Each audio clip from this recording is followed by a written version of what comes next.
नमस्कार, मैं डॉक्टर दुर्गेश पाठक मेरे YouTube चैनल में आप सभी का स्वागत करता हूं। क्या आपको भी ये कंफ्यूजन है कि होम्योपैथी में जब किसी मरीज को कोई दवाई दी जाती है तो हमको उसका सिंगल डोज देना चाहिए या उसको कई बार रिपीट करना चाहिए? मतलब मैं बात कर रहा हूं single dose versus multiple doses. तो आइए आज हम इसी टॉपिक को इस वीडियो में क्लियर करेंगे।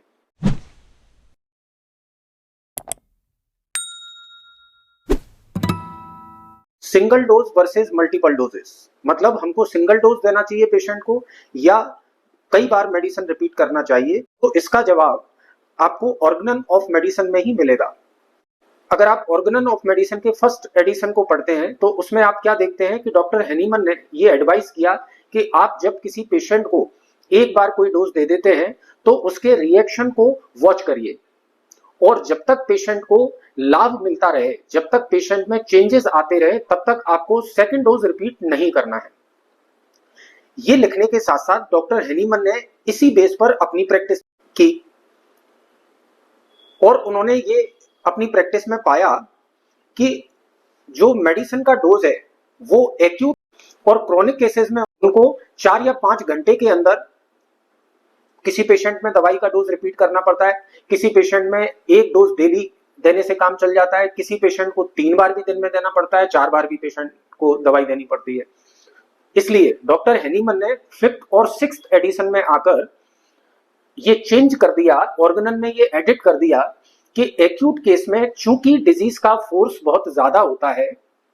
इसलिए हमारी डायनेमिक मेडिसिन की पावर एग्जॉस्ट हो जाती है और हमको दवा कुछ मिनटों में या कुछ हार्स के अंदर रिपीट करना चाहिए। जैसे 1-1 घंटे में, 2-2 घंटे में आप दवाई का रिपीटेशन कर सकते हैं या जब डिजीज बहुत ज्यादा एक्यूट हो तो आप 15-15 मिनट के अंदर भी दवाई दे सकते हो। तो ये तो उन्होंने एक्सप्लेन किया एक्यूट डिजीज के लिए। क्रोनिक डिजीज के लिए उन्होंने ये कहा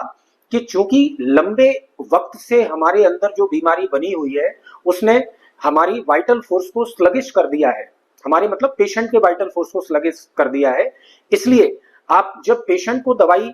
क्रोनिक केस में देंगे तो आपको या तो डेली एक डोज देना पड़ेगा या दिन में 2 बार खिलानी पड़ेगी या दिन में 3 बार खिलानी पड़ेगी या दिन में 4 बार तक की भी जरूरत पड़ सकती है। तो पहली बात तो इसका लॉजिक कि आपको रिपीटेशन क्यों करना चाहिए, इसका लॉजिक आपको डॉक्टर हेनीमन की लिखी हुई ऑर्गेनन ऑफ मेडिसिन में ही मिल जाता है, पर हम चूंकि उसको ढंग से ऑब्जर्व नहीं करते या अनफॉर्चुनेटली हमारे कॉलेजेस में जो टीचर्स हैं या जो ओल्ड डॉक्टर्स हैं वो ढंग से सिखा नहीं पाते या उसको बता नहीं पाते। इसलिए आज के टाइम पर सबके दिमाग में एक कंफ्यूजन क्रिएट हो जाता है कि यार ऑर्गेनन में तो लिखा हुआ है कि आपको एक डोज देके रिपीट नहीं करना चाहिए और आप प्रैक्टिस में सब लोगों को देखते हैं कि दिन में 3-3 बार 4-4 बार भी दवाई दे रहे हैं, तो ये क्या है? थोड़ा सा कंफ्यूजन क्रिएट होता है जो नए डॉक्टर्स आते हैं। इसके अलावा एक मैं अपना एक्सपीरियंस शेयर करूंगा या मैं अपनी सोच आपको बताऊंगा कि क्यों हमको मल्टीपल डोजेस को एडवाइस करना चाहिए या अडॉप्ट करना चाहिए। दोस्तों, आज हम जिस लाइफ में जी रहे हैं या जिस तरह की हमारी लाइफ स्टाइल है, हमको जो बीमारियां होती हैं उसमें मेंटेनिंग फैक्टर्स और प्रेसिपिटेटिंग फैक्टर्स का बहुत रोल होता है। अगर कोई पेशेंट जॉइंट्स पेन का है, अगर कोई पेशेंट एलर्जी का है, अगर कोई पेशेंट हाइपरटेंसिव है, अगर कोई पेशेंट डायबिटिक है, तो आप क्या देखेंगे कि वो उतना परहेज नहीं कर पाता, वो चाय भी ज्यादा पी रहा है, हम परफ्यूम्स भी लगा रहे हैं, हम स्मोक भी कर रहे हैं, टोबैको च्यूइंग भी कर रहे हैं, लिकर भी ले रहे हैं, कम भी सो रहे हैं। तो आज की जो लाइफ स्टाइल है उसकी वजह से हमारी जो वाइटलिटी है वो इतनी ससेप्टिबल नहीं रह गए अब हम, इसलिए भी आपको मल्टीपल डोजेस का इस्तेमाल करना पड़ेगा आज के टाइम पर।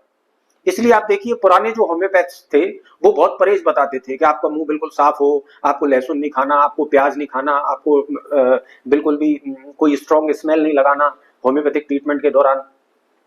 तो अब आज की लाइफ में ये पॉसिबल नहीं है कि आप इतनी सब चीजों से बच पाएं। तो मेरा ऐसा मानना है कि इस वजह से भी आपको मल्टीपल डोजेस की आवश्यकता आज के टाइम पर हो गई है। तो यहां मैंने आपको 2 कारण बताए कि क्यों हमको मल्टीपल डोजेस इस्तेमाल करना चाहिए, चाहे वो कोई भी पोटेंसी हो, चाहे वो 30 हो, 200 हो, 1 m हो या 10 m हो। मेडिसिन का रिपीटेशन पोटेंसी पर बेस्ड नहीं होता है, हालांकि हम इसको पढ़ते जरूर हैं कि higher the potency lesser the repetition. ये पढ़ते हम जरूर हैं, पर मेरा जो प्रैक्टिकल अनुभव है, जो मेरा प्रैक्टिकल एक्सपीरियंस है, वो ये है कि चाहे वो 1 इम्पोटेंसी हो और 10 इम्पोटेंसी हो, अगर पेशेंट का डिजीज फोर्स ज्यादा है और उसकी लाइफ में बहुत ज्यादा बदपरहेजी है, वो जिन बीमारियों में जो नहीं करना चाहिए वो सब नोइंगली अननोइंगली वो कर रहा है, तो आपको ऐसे पेशेंट्स में बार बार दवाई रिपीट करना पड़ेगी वाइटल फोर्स को रिएक्ट कराने के लिए और डिजीज को क्योर करने के लिए।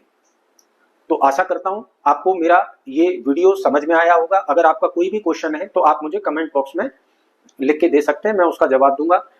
मेरे चैनल को ज्यादा से ज्यादा लोग लाइक करें, शेयर करें, सब्सक्राइब करें।